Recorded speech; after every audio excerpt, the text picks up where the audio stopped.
Kufuun jira. Dhuguma kufuun jira.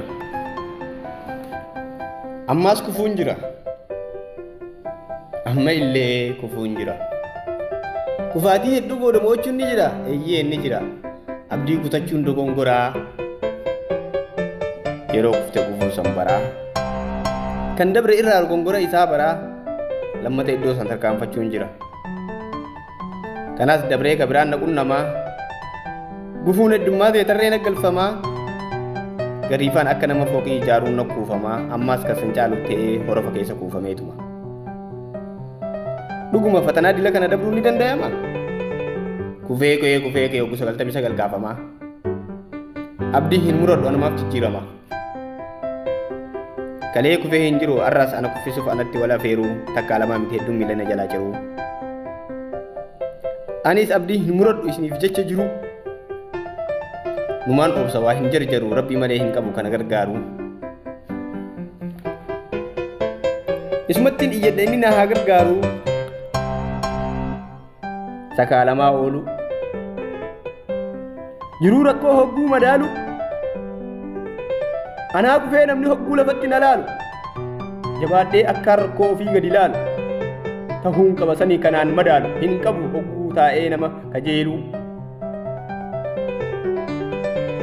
Tarkaanfii kodumaa beeki amma jijjiirama.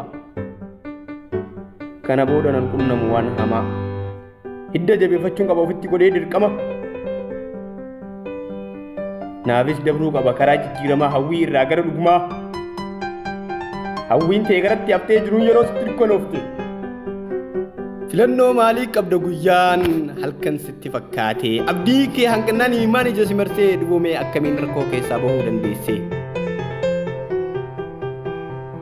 Abdii hin muratiin jiruu salphaa miti dhiira jajjabaa meeqa boochifti. Beeki laaftutti siif hin dabartuuti. Wanni si barbaachisu obsa beeki ammaas qabaachuu qabda obsa ammallee qabaachuu qabda obsa. Mataa keetiif carraa laachuu qabda. Kophaa teessee of dhageeffachuu qabda. Namarraa addaan baatee ofiin haasa'uu qabda. Akkasitti of dhageeffachuu qabda. Ofitti amanuun waan hunda caalaa dursaa san dhabduus kabiraa bakka buusaa. Kanaaf abdii murachuun si dogongorsiisa obsi sirriitti of jabeessa. Itti deebi'ii hawwiin kee galmasiif ga'a. Kanaaf hin hifatin if hin je'in hin danda'a. Ofitti amani waa hunda caalaa jalqaba carraa ofiif kenni waa hunda caalaa jalqaba. Duruu yaaddoodha yaaddoo baay'ee qaba. Hawwiin kee galmasiif ga'a. Hin hifatin hin danda'a. If hin jedhin hin danda'a ni danda'a.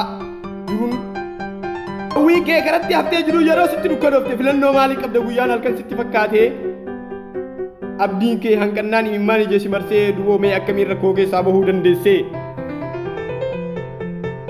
Abdii hin muratiin jiruun salphaa miti. Dhiira jajjabaa meeqa boochisti beeki laaftusiif hin dabartuuti.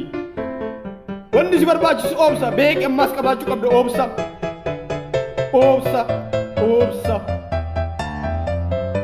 Mataa keetiif carraa laachuu qabdaa kophaa teessee dhageeffachuu qabdaa.